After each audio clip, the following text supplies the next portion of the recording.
Hey guys, it's Jason with your Hopium Free Crypto channel. An update on the altcoin situation and their crashing, their little silent crash that we've been talking about over the last few weeks. That along with Bitcoin and Bitcoin dominance. So let's dive into some of the news today, the charts, and update this whole crash situation as the market continues to die out, get boring, and go quiet.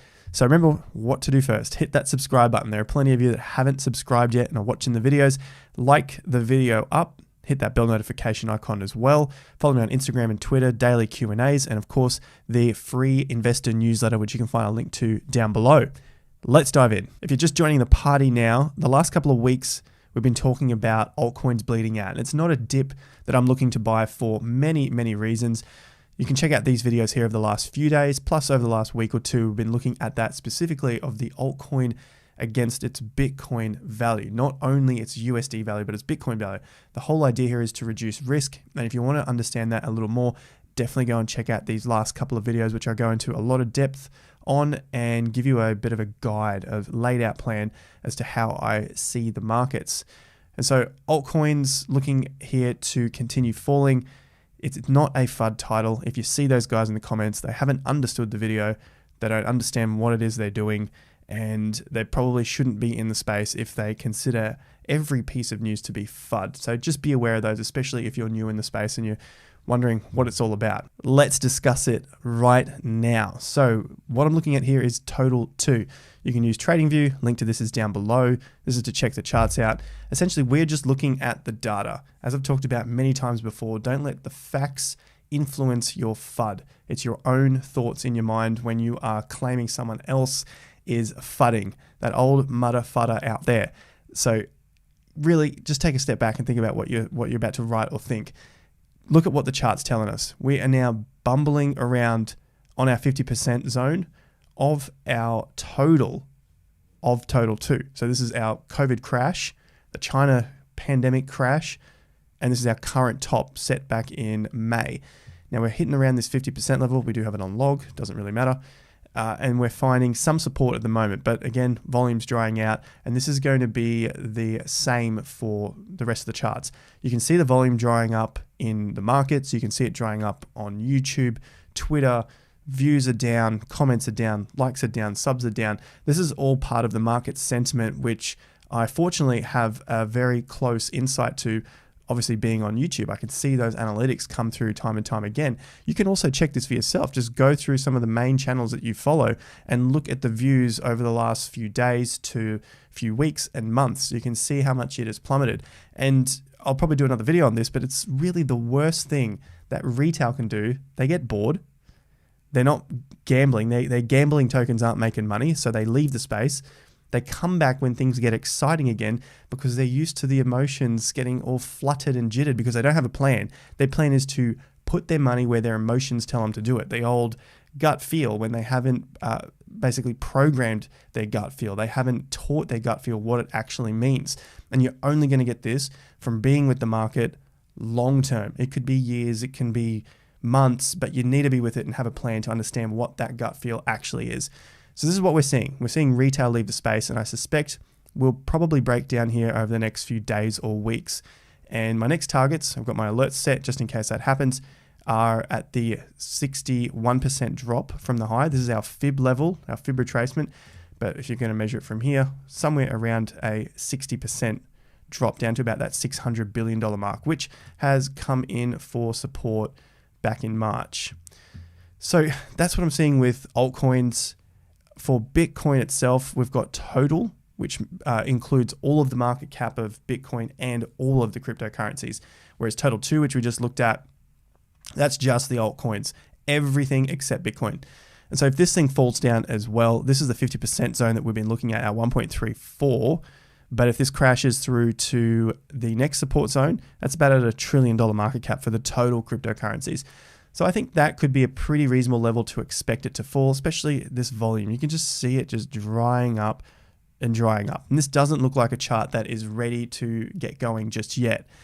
This is a good thing. A lot of people see this as very scary. Yes, your portfolios may drop 30% from here. I'm just throwing numbers out here looking at where we currently are at 1.45 to the $1 trillion mark. If I drop that down, There's about 30% drop. And from that point, I would love to see a accumulation, or at least a bounce back into these price levels that we set on those major crashes. So I'm not overly concerned. It's just a good piece of a healthy correction. And that's the next piece of the puzzle that I'm waiting for. Bitcoin, not much has happened. Yesterday, nothing much. Today, nothing much. I expect, and this would be for Bitcoin, this would be for altcoins, what I'm waiting for is probably some sort of relief, just a little bit of a bounce. We've had 1, 2, 3, 4 days down so far, a little inside day so far at the moment. So 4 days down, now an inside, get a little bit of a move up. I'd be expecting that, but I'm not going to be getting overly excited for that little move up. It's just what happens. People have had shorts in, need to cover their positions, buy back a little bit. The 50% from that is at about 38,000. So even if it got to 37 and a half, I'm still not getting overly excited. I want to see the market move up and then come back and retest those levels. So Bitcoin, not much is happening at this point. Should we break down from there, I would expect us to come back into these lower 30,000 zones, which I'm quite excited for. I want to see the fear and greed index come back into the 15 or under so we can continue adding to our Bitcoin fear and greed plan. So far, we're currently sitting at about an average of 35.5K, and it would be lovely to get that average down and down and down so that when the market goes up, we have bigger returns on the way up rather than buying at 50s and 60,000s back in March, April, May, when the rest of the crypto YouTube and crypto Twitter were going nuts over a 5 or a 10% increase on Bitcoin. It was looking very tight, and we've documented that on the channel, which you can go back and check out if you want to get some extra learning on board. So this is our Bitcoin fear and greed plan. Looking at the fear and greed, we have not seen a purchase time just yet. What they've got here is continues is the name of the Chinese venture firm. Investment thesis is heavily influenced by the idea that DeFi will continue to grow and be a driving force in crypto. Then told the firm is left-hand L1, so layer 1 protocols, Ethereum's, etc., and right hand is DeFi. So they suspect that we're going to have a lot more investment into cryptocurrency. I also think that if this is actually what they're doing, great. You know, this is just going along with the bullish narrative coming forward for crypto. Here's an article on the US dollar and Bitcoin. Basically, data suggests the strong US dollar makes Bitcoin weaker argument is flawed. They don't have to work inversely. It doesn't have to be that one is up, the other is down. They can both be up at the same time, and this is just going through the details. I bring this up because it is often a point that's brought up as one of these hidden secrets, so just be aware of it. It doesn't have to work like that. Looking at US regulations and current China crackdown on mining and trading activities seem vital to Bitcoin's recent underperformance. I think that might be the case as well, especially with China. Now, Miami's trying to lure in the Chinese Bitcoin miners. I don't think this is going to happen. It would be nice. They might get some mining happening over in Miami, but just with the cost of power, I think it's going to keep them out of Miami, if I'm being completely honest. Kazakhstan looks like it's a contender. Charges between 3 cents and 3.3 cents per kilowatt hour. So I think that is going to help them out a lot more. And of course, Kazakhstan is a lot closer than the US. So they've got to get their equipment over to Kazakhstan so much easier than the US as well.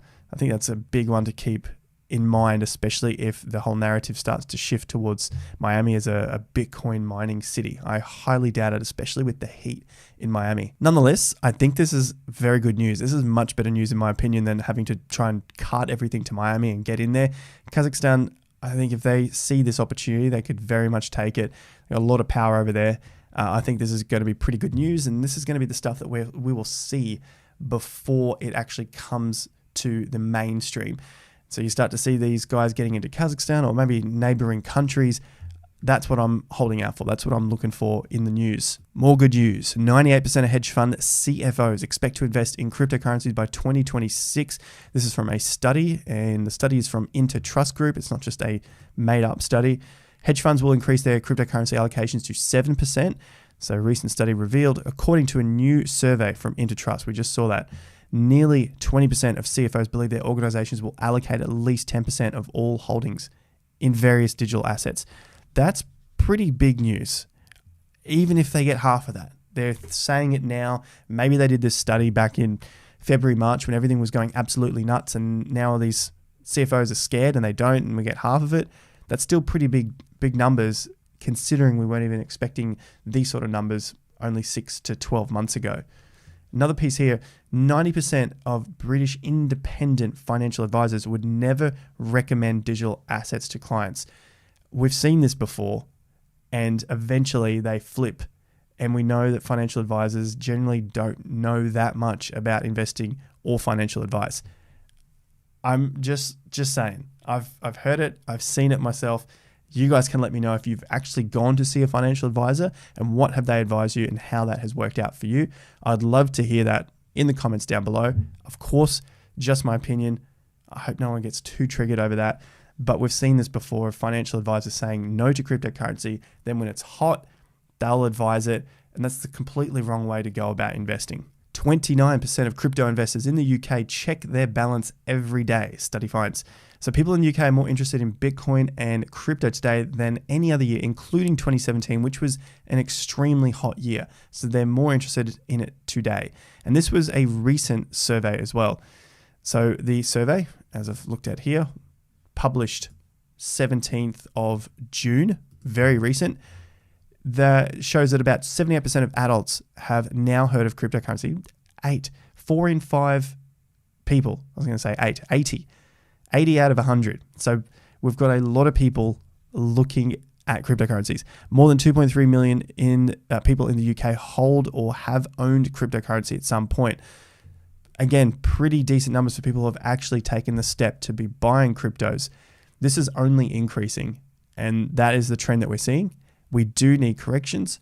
This is the long-term use of news and fundamental analysis that I use it for, so that I can then see on a chart, great, good times to buy, because my long-term outlook is very, very bullish. Venture capital has poured 17 billion into crypto in 2021, nearly equal to all other years combined. More money pouring into cryptocurrency this year. Yes, we have some corrections, but long-term, the trend is still mega bullish. Will we get a 3-year bear market? I don't think so. I think we're probably more suited to something like we saw in 2019. So in 2019, we had a big, fast run out of these lows that were back in 2018. And then we just went straight up into $14,000 Bitcoin, and then went basically sideways and broke some lows. And then we had the move up again. I think we might see something like this. And we've talked about being underneath this all-time high for 3 to 9-ish months, maybe 12 months. But at the moment, I've got to have a bit of a round figure, and I'm saying about 6 to 9 months, because we're currently 2 months under, and I don't see us coming back in a month's time to this all-time high. So yeah, 6 to 9 months, we'll continue to track it. But as long as we have an idea of where we're going from here, it keeps us sane, and we are not going ballistic over every 5% fall in the market. Just like we saw over the last 48 hours, there was about a 5.9% fall. Next thing you know, market has pulled up a little bit. Obviously, we'll continue to follow it from here. So make sure you follow me on Instagram, Twitter, and of course on the channel here as you like the video, and subscribe to the channel. For the Aussie guys, make sure you check out New Brighton Capital. Link to that is in the description down below to get your SMSF, your superannuation set up into an SMSF before the end of financial year. Link down below again, $300 credit when you use that link. So make sure you do that. Get your 20-minute free call. Get ready for that new financial year start 1st of July. While you're down there, everyone else, join the newsletter free once every 2 weeks, looking at crypto, stocks, property, everything to do with the cycle, so you can learn more and feel safe and confident, stress-free in your investing. I hope you guys enjoyed that. As always, hit that like, subscribe, etc. Until next time, have more fun to get more done.